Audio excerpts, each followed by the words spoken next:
NBA prospect Amin Thompson is projected to go 4th overall to the Houston Rockets. He, along with his twin brother, have been the most popular prospects with the exception, of course, of Victor Wembanyama and Scoot Henderson. Thompson has the physicals and intangibles to be a very impactful player in his rookie season. At 6'7" and weighing over 200 pounds with a 6'9" wingspan, he has the perfect body type and build that you see among the best scorers. He's immensely skilled all around and has upside out of this world on both sides of the ball. But let's slow down for a second and precisely break down every aspect of his game. And then towards the end, we'll break down and analyze how exactly he'll fit in with the Houston Rockets under new head coach Ime Udoka. The first part of his game we'll go over is his athleticism and finishing ability, which go hand in hand. He's a hyper-athletic finisher who recorded an unreal 44-inch vertical at the Overtime Combine back in 2021. And it could even be a little bit higher now. And that's actually insane when you think about it. He's extremely fluid and quick getting off the ground, although he is a little unorthodox when in the air. But that's not really a bad thing at all. It's just the result of being freakishly athletic. He can get maximum elevation off of either foot at weird or odd angles as well. Similar in a way to Zach LaVine. Due to his athleticism and elite speed, he's great in transition as well. He plays at a fast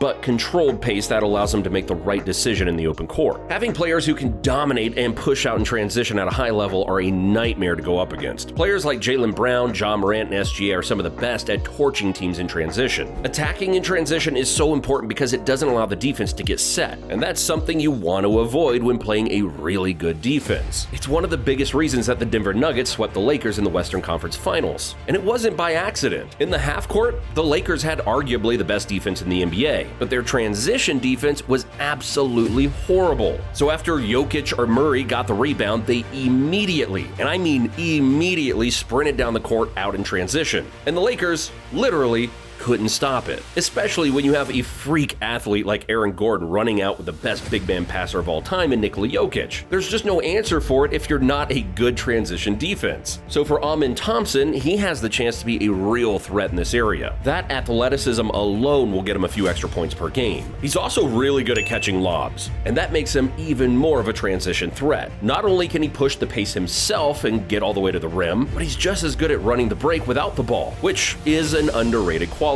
Apart from his athleticism, he has pretty good touch as well. He's an acrobatic finisher who knows how to put the correct spin off the glass, even with a full head of steam. It sort of reminds me of Anthony Edwards in that aspect. His first step off the dribble is another strong suit of his. He showcased the ability to utilize a change of speed when dribbling, and he has that twitchy unpredictability to his game that'll have even the best defenders off balance. Once he gets to the rim, he's excellent at absorbing contact and hanging in the air without losing much focus on finishing the layups. And as he continues to add on to his already pretty solid frame, you can expect him to be a really good high-level finisher in the next few years in his NBA career. And I know some of you probably think I'm going a little too far with this, but when you watch the kid finish at the rim, it's extremely obvious that this will translate. In college, Anthony Edwards was just as elite and athletic of a finisher as Thompson, and it translated to the next level pretty quickly. The same thing goes for high flyers like Donovan Mitchell and even Jalen Green. Thompson shot 71% at the rim, 59% in the half court at the rim, and then just 50% on layups in the half court. And that low percentage on layups is due to one reason. And that reason is he can be a little too acrobatic for his own good. He sometimes, or most of the time, does double clutch layups and other flashy layups a little too much. But that's something that can and most likely will be fixed quickly with coaching in his rookie season. So overall, he's an elite finisher and athlete with an impressive first step.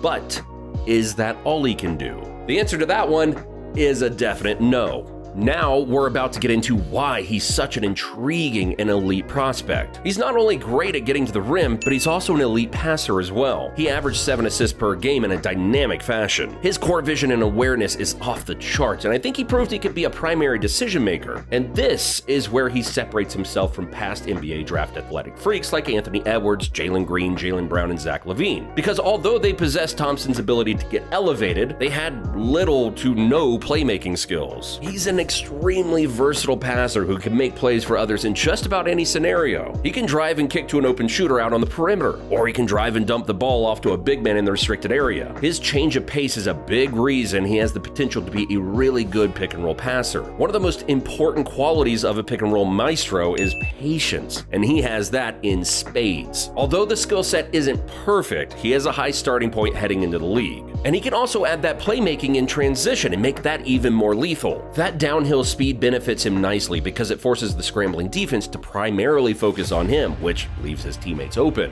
And from what I've seen, he takes advantage of that more times than not. Now, he probably won't be as great of a passer in his rookie season due to the game being entirely different, but there's no doubt in my mind that he won't be a good passer overall with time. Now, let's talk about his defense. And again, here's where he separates from past prospects like Anthony Edwards, Jalen Green, and specifically Zach LaVine. And the reason I keep comparing him to those specific players is because their playstyles were pretty much the same at Thompson's age, or at least his prospects. On defense, he kinda resembles a young, raw version of OG. I know that may sound like a stretch, and it's pretty hard to truly judge someone's defense in the overtime league, but he does resemble him defensively off of size, versatility, foot speed, and the ability to be elite in the passing lanes. Thompson has showcased really good timing and anticipation. And keep in mind, he averaged 2.2 steals per game, so he was getting steals consistently at a high level. That's something that will translate. Not saying he's gonna average 2 steals as a rookie, but he will be one of the best at getting steals among other rookies. His overall help defense is really impressive too, and he averaged 0.8 blocks per game, which is pretty good for a wing-oriented player. It's not common for a player so gifted offensively to be just as good defensively. And not only that, but to put in the effort on every single possession is great just in itself. It'll be interesting to see just how well he can stay in front of NBA players, and how he maneuvers around well-placed bone-crushing screens. He's gonna have a lot of adapting to do, but I must say he has all of the physical skills to be a good defender. Now that we've officially gone over all of his strengths, we now have to give constructive criticism about one part of his game: his shooting. He is unfortunately a very bad shooter. There's no other way to put it. He shot 25%, going 16 for 53 from downtown. And the concerning part about that is his mechanics and fluidity don't look good either. Because with some prospects who shoot mediocre or bad from 3, you can usually overlook it if the player has good mechanics. Because that's something that's way easier to fix with NBA shooting coaches. I mean, just look at Lonzo Ball. It took until his 3rd season to be considered a good shooter. But what you have to remember is Lonzo shot a really good 41% from 3 in college. So he had some history of being a good shooter once he got to the NBA. He just needed a few tweaks that only took a couple of seasons. So Lonzo at least came into the NBA as a good shooter despite his funky form. But Thompson will be entering the NBA as a very bad shooter. So it could take double or even quadruple the amount of time to fix his shot. Or it could take less, or it could be fixed entirely in his rookie season. Who knows? But realistically, that looks like it'll be his biggest flaw for at least a few seasons into the league. And it's not like he's a great mid-range scorer either. So overall, his scoring and shooting will need some polishing. But now we know his game. He's an elite finisher, elite athlete, elite passer, and has a very high ceiling as a defender. And honestly, if he could shoot, he would be the clear second behind Victor Wembanyama. But nonetheless, he is still a special talent. And as we mentioned at the beginning of the video, let's briefly discuss how all of this could be a fit for the Houston Rockets. First, let's identify his position. Since he's 6'7" with versatile defensive potential and he's elite at getting downhill, he'll be a wing for Houston, likely sending Kenyon Martin Jr. to the bench. And I really don't have a problem with that, honestly. His biggest strength is driving and finishing, and the Rockets were actually 10th in points off of drives per game. So he's gonna fit right in. But here's the thing, the Rockets are also second to last in assists off of drives. So basically, they have